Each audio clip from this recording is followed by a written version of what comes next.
Okay, so another question that I get asked a lot is how I got it started, how I got What's on Hub started.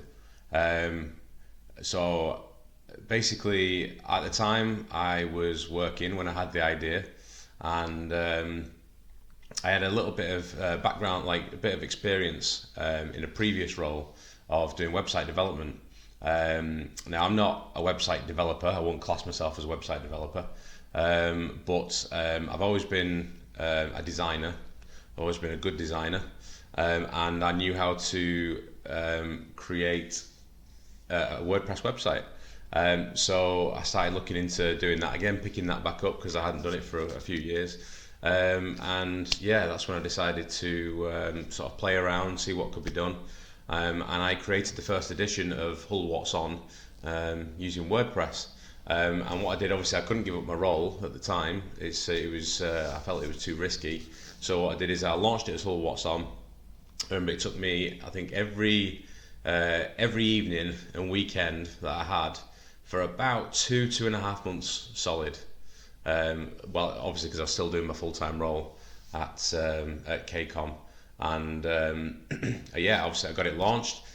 Started promoting things on Facebook and on social media, and started telling everyone about it, and worked it up to, I think by the time, I think the highest point I had it while I was doing it part time.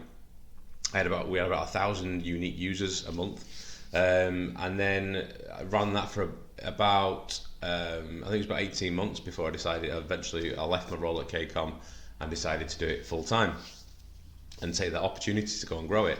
And obviously, and that's a hard thing, of course. Like starting a business, it's really hard at the time, because it's you're obviously concerned about money. But like I'd say to anyone. That obviously is by far worth the risk.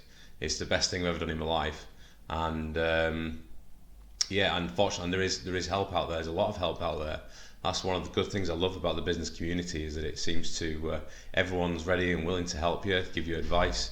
There are things that can give you some financial support out there as well. So I had a little bit of help from things like when I was at the job centre, and they put me onto a program for 6 months where they helped me with some effectively what was job seekers allowance while I started the business. They did that for me for I think it was about 6 months, so that helped me. But it really, although that's probably the biggest challenge that I had, and probably most businesses have when you're first getting started. It's the money to live off, and that certainly is a big help. There was lots of advice and inspiration. I remember I went to the FEO for Entrepreneurs Only startup boot camp, and but that was excellent. Hearing inspirational talks and other people that have obviously give their time to come and speak to you in those evenings.